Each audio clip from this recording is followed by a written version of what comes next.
Chapter 341. Olivia ran out of the house after getting slapped by Lady Richard. However, Harold Father stopped her before she could run out of the courtyard. Harold Father persuaded her to come back into the house, but she refused to do so.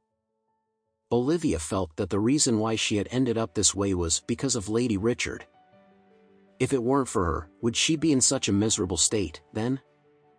Thus, Olivia was very angry at this time and wanted to run as far away from home as she possibly could. However, she dispelled that idea when she heard her father's words. At this time, Harold Father said earnestly, "Olivia, where are you going to go if you run away from home? You don't even have a job, and you will have nowhere to live outside. After all, you are a girl, and it is impossible for you to go out to work so that you can rent a place to live now, right?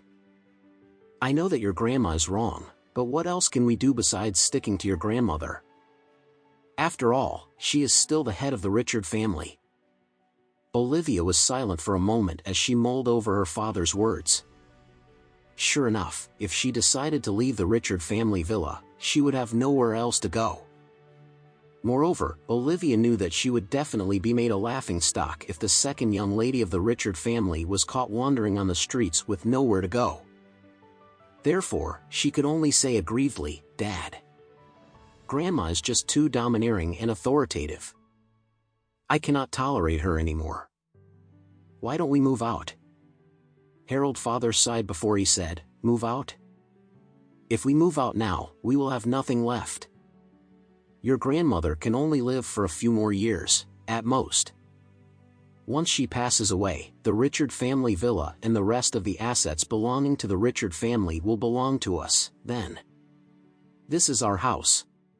If we decide to move out now and your second uncle and his family suddenly decides to move back into the Richard family villa, wouldn't we lose everything, then?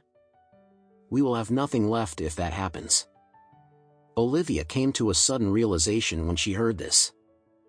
Even though Emma's family currently did not have a good relationship with Lady Richard, if they moved back into the Richard family villa, they would definitely try to take advantage of the situation and keep the villa for themselves. As she thought about it, Olivia burst into tears again. After that, she said, "But I cannot live like this anymore.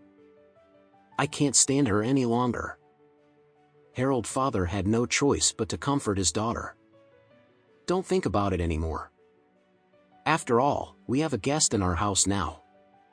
We cannot leave a bad impression and appear as a joke to our guests.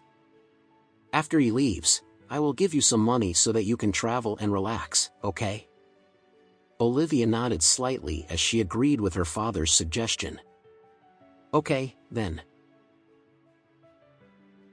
When Olivia finally followed her father back into the villa, Lady Richard had just sent Sean into the guest room and was walking down the stairs. As soon as Lady Richard saw that Olivia had returned, she rushed toward her before speaking apologetically, "Olivia, I was wrong earlier. I am sorry that I acted on impulse and hit you. I want to apologize to you and tell you how sorry I am. I hope that you will be able to forgive me." Lady Richard was hoping that Olivia would be able to change Sean's mind. Therefore, the first thing that she did as soon as Olivia came back was to take the initiative to apologize to her. Olivia also did not expect her grandmother to take the initiative to apologize to her. In fact, it was really rare for her tough and arrogant grandmother to apologize to anyone. Therefore, Olivia felt much better after her apology. Then, Lady Richard took Olivia's hand before she brought her to the sofa in the living room. After that, she said earnestly, "Olivia, do you know that our family is facing a huge crisis now?" Olivia nodded. "Yes, Grandma. I know that. Since the White family annulled your engagement to Daniel, everyone in Orris Hill thinks of you as a joke. Although Grandma does not want to mention this, this is the truth. And you should know it too, right?" As soon as she heard Lady Richard's words, Olivia started crying again. Everyone in Orris Hill knew that she was the woman who had been rejected by the White family. Even if she wanted to marry another rich man, it would be absolutely impossible. At the very least, it would be impossible for her to do so in Orris Hill.